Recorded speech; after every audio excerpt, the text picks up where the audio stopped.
Binti Maimunah Zahra, dan juru kamera kami ada Granadi Saputra. Yang pertama yang ingin kami tanyakan yaitu apa latar belakang dari berdirinya OSP-BMT Mafal Sejahtera ini? Baik, sebelumnya saya ucapkan selamat datang kepada teman-teman adik-adik dari Unisnu Jepara ya, khususnya Fakultas Perbankan Syariah. Dan terima kasih sudah menjadikan koperasi kami yang belum besar ini untuk menjadi objek dari penelitian atau tugas dari kuliah. Langsung saja saya akan menjawab sebisa yang saya tahu untuk sejarah berdirinya koperasi ya, sejarah berdirinya koperasi. Dulu ketika 2010 atau 2011 itu diadakan istighosah di MI Maftaul Falah. Jadi kan kita di bawah naungan Yayasan Maftaul Falah ada PAUD, kemudian MI, kemudian MTS dan MA.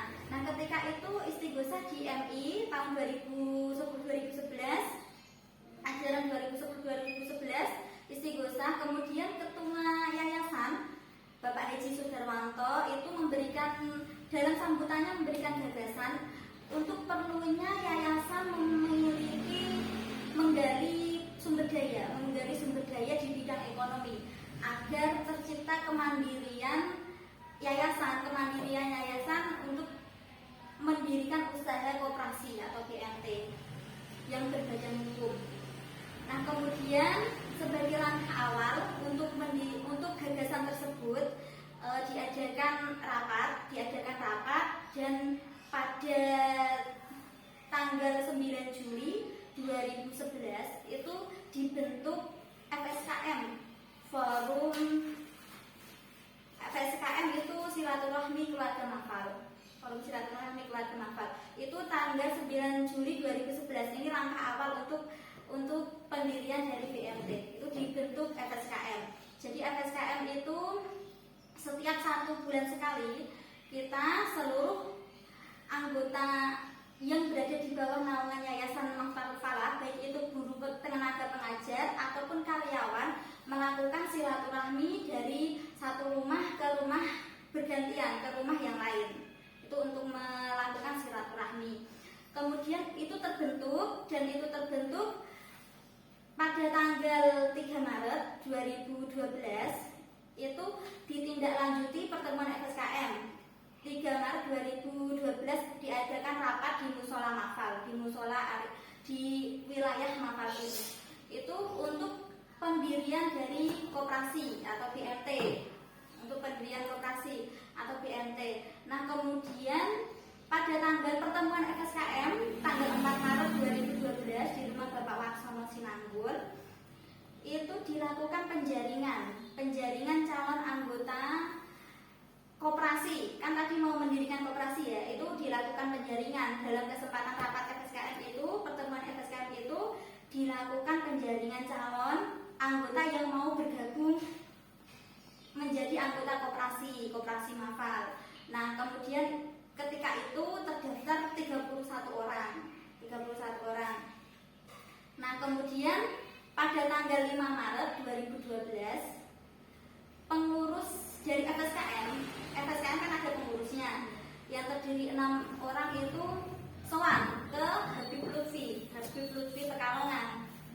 Sowan meminta pertimbangan dan saran terkait keinginan dari yayasan untuk mendirikan koperasi. Nah kemudian Habib Lutfi memberikan motivasi, memberikan saran dan inspirasi serta wawasan agar ini yayasan orang-orangnya itu tidak terjebak dalam politik. Nah, dalam politik. Kemudian untuk mencontoh negara Cina yang mampu berdikari dalam hal ekonomi.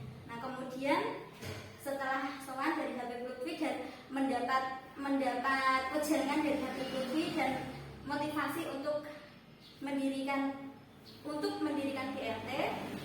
Jadi pada tanggal 12 Maret 2013 di ruang kelas 10 MA itu calon anggota yang tadi di FSKM itu yang hadir diundang untuk membahas tentang anggaran dasar dan anggaran rumah tangga pendirian BMT atau koperasi.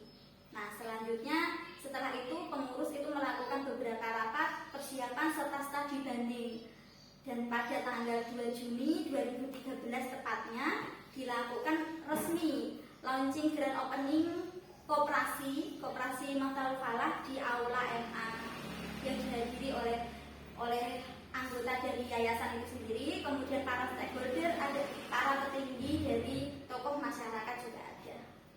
Gitu. Itu sejarah awal berdirinya koperasi ini. Terima kasih Bu, saya ada betul-betul terinspirasi. Kemudian pasti di BMT ini kan terdapat akad-akad yang digunakan ya. Akad apa saja yang digunakan dalam BMT Maftaul Falah ini, dan apakah jika ada yang dominan digunakan di BMT itu apa dan jenisnya apa saja? Ini yang dimaksud itu akad untuk pembiayaan atau penghimpunan dana simpanan. Pembiayaan. Kita menggunakan dua akad, yaitu mudharabah dan murabahah. Tidak perlu saya jelaskan ya, karena kalian kan pasti lebih tahu tentang ilmunya. Mudharabah dan murabahah, kita menggunakan dua itu. Untuk yang dominan tidak ada yang lebih dominan. Berarti setara juga. Ya tergantung itu apa peminat dari masyarakat. Misalnya kan kalau mudharabah itu kan usaha, pembiayaan kita yang memberikan modal, kemudian masyarakat yang mengelola usaha tersebut. Kalau murabahah kan kita menyediakan barang yang masyarakat inginkan. Artinya misalnya masyarakat ingin membeli barang elektronik kemudian tidak memiliki dana, kan kita menyediakan tersebut dengan mengambil keuntungan untuk kita seperti itu. Tergantung masyarakat, misalnya masyarakat inginnya apa gitu. Jadi tidak ada kita lebih promosi kemana, itu tidak ada. Kemudian apa saja kualifikasi usaha yang dapat digunakan pada saat pembiayaan dengan akad mudharabah? Akad mudharabah ya. Untuk usaha sebenarnya kita bisa memberikan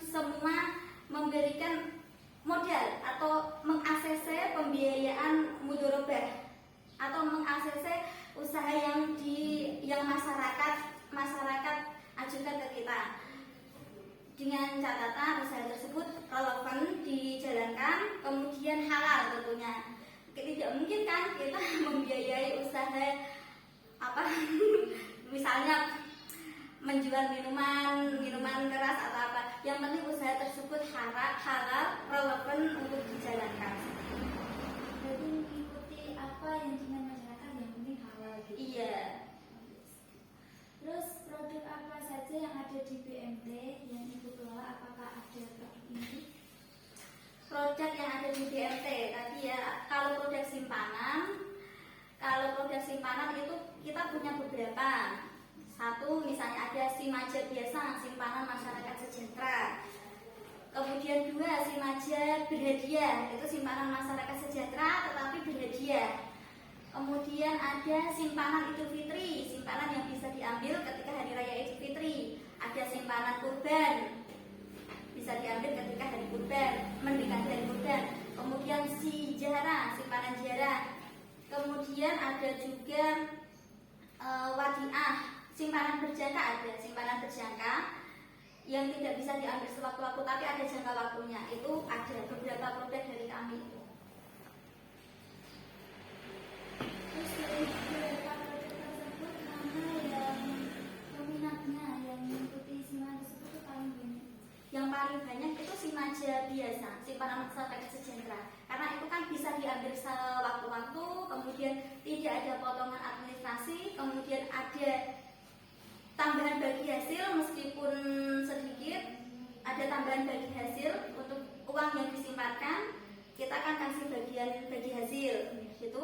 Kemudian itu nominalnya juga nominal untuk awal melakukan simpanan. Untuk siswa itu 5.000, untuk masyarakat biasa 10.000. Jadi kan tidak memberatkan. Kan ada ya di lembaga perbankan nominal awal setoran simpanan kan 200.000 gitu. Itu kita nominal awal setoran 10.000 bisa. Bahkan kita tidak ada potongan administrasi. Kemudian bila diambil semua itu hanya menyisakan saldo 10.000 gitu. Itu simpanan masyarakat sejahtera. Itu banyak peminat. Yang diminati kan yang Simaja itu ya. Dari beberapa produk itu yang paling apa ya, dalam masyarakat itu paling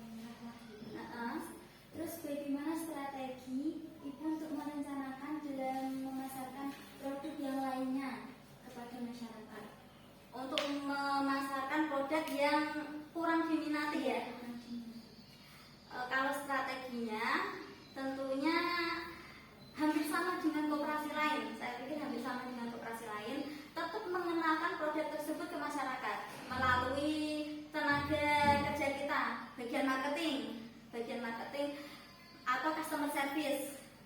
Misalnya kan ada calon anggota yang kesini ingin membuka simpanan.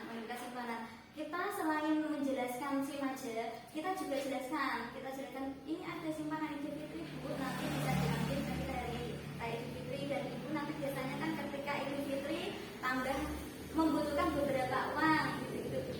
Tergantung dari customer service dan marketing kita untuk melakukan pendekatan kepada calon anggota dengan memaparkan, Bu, selain simpanan ini ada simpanan ini gitu. Jadi tetap langkah yang dilakukan yaitu selalu mengenalkan. Misalnya kan calon anggota kesini, aku mau buka simpanan biasa SIM aja, terus Bu di sini selain SIM aja ada simpanan lain ini. Tetap kita mengenalkan dan promosi via media sosial gitu. Saya lanjutkan ya Bu, bagaimana strategi yang digunakan agar bisa masyarakat meminjam dana di PMT Motivasi? Agar masyarakat itu melakukan pinjaman di koperasi ya, strateginya kita menawarkan kepada masyarakat. Kita menawarkan kepada masyarakat, misalnya kita menawarkan secara langsung kepada masyarakat. Misalnya kita tawarkan, Bu, Ibu punya kendala untuk usaha Ibu, kami bisa memberikan pinjaman dengan syarat ini. Kemudian selain menawarkan secara langsung seperti tadi simpanan, promosi via media sosial gitu. Selain penawaran secara langsung, juga promosi melalui media sosial. Kemudian melakukan pelayanan antar jemput gini. Tadi yang simpanan masih ada tambahannya. Kita ini ada layanan antar jemput. Misalnya membayar angsuran atau melakukan simpanan, kita jemput di rumah. Jadi beliau yang mau nabung atau membayar angsuran bisa WA kepada petugas koperasi, nanti kita ambil di rumah. Berapapun itu nominalnya kita ambil. Itu melakukan simpanan langsung ataupun angsuran. Jadi kita antar jemput. Misalnya nasabah mau ambil tabungan, kita ke rumah anggota tersebut untuk mengantarkan uang. Kemudian kita ada transaksi langsung by mobile. Jadi seketika itu di tempat anggota atau calon anggota tersebut langsung mendapat bukti kwitansi. Jadi kita ada di mobil kita terhubung sistem koperasinya, jadi langsung bisa, misalnya mau melakukan simpanan atau angsuran, langsung bisa dilakukan di situ, di tempat, di rumah, langsung mendapat print sudut itu. Jadi kita itu melakukan antar jemput. Nah, berarti Ibu dalam satu bulannya mempunyai target berapa untuk mendapatkan meminjamkan dana ke masyarakat? Target pembiayaan per bulan itu 216 juta. Iya, itu target per bulan. Itu kalau semisal dalam sebulan tidak mencapai target, itu strateginya gimana? Kalau kita dalam bulan tersebut tidak mencapai target, ya kita evaluasi kurangnya kita bagaimana dalam memasarkan produk tersebut, atau minat masyarakat ini tingkat kondisinya seperti apa. Misalnya kondisi masyarakat pandemi seperti ini kan, mau melakukan pinjaman itu masyarakat was-was apakah bisa untuk melakukan pembayaran, atau mau melakukan usaha juga, mau memulai usaha kan juga was-was misalnya, karena ini kan ada PPKM, terus ada apa begitu. Jadi kita evaluasi ini kondisi lingkungan masyarakat seperti apa, dan kinerja kita seperti apa. Kita evaluasi, kemudian dari evaluasi tersebut kan ada masukan dari teman-teman, oh mungkin kita kurang ini. Jadi itu nanti akan kita lakukan